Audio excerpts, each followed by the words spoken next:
Je pense que la France est armée en termes d'organisation sanitaire, que les précautions qui sont prises, les informations qui sont données vont dans le bon sens. Je pense que voilà. Et en même temps, il faut pas non plus, il faut informer sans créer de panique.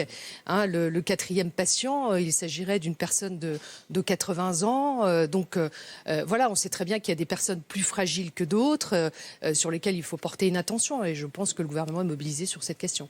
Comme vous le savez, notre système de retraite, à l'heure actuelle, n'est pas en déficit. Voilà. Il sera en déficit, et le Conseil d'orientation des retraites le dit, à partir de 2025. Il n'y avait pas d'urgence à faire une réforme qui nous a été présentée comme un véritable brouillon.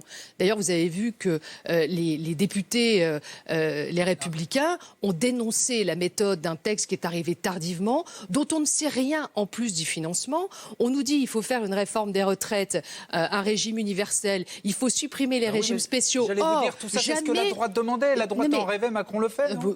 Bah alors là, je vous interdis de dire des trucs pareils. Pourquoi je vous l'interdis ? Parce que la question. les seuls rêves... Bah écoutez, après l'explosion du chômage sous François Hollande, dont je rappelle, parce que pour vous c'est des bonnes nouvelles, mais Monsieur Emmanuel Macron était ministre de l'économie de François Hollande, et à un moment où le chômage a nettement augmenté. Nous, vous le rappeliez, là les chiffres du chômage, même si on peut se réjouir que des bons résultats, moi je me réjouis quand la France obtient des résultats.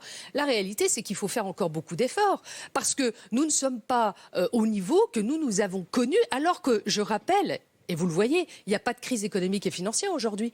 Il n'y a pas de crise économique. Nous avions connu une crise économique. Et de mémoire, sur les chômeurs de catégorie A, à la fin du mandat de Nicolas Sarkozy, il y avait 400 000 chômeurs de moins en nombre qu'en ce moment, alors que nous avons connu une crise énorme. Donc vous voyez, se réjouir, il faut se dire... modeste. Il faut être modeste, tout en sachant que la dépense publique a doublé avec Emmanuel Macron, plus de 44 milliards d'euros. La dette a atteint plus de 100% du PIB, de notre produit intérieur brut. Les indicateurs, vous savez, sont loin d'être au vert.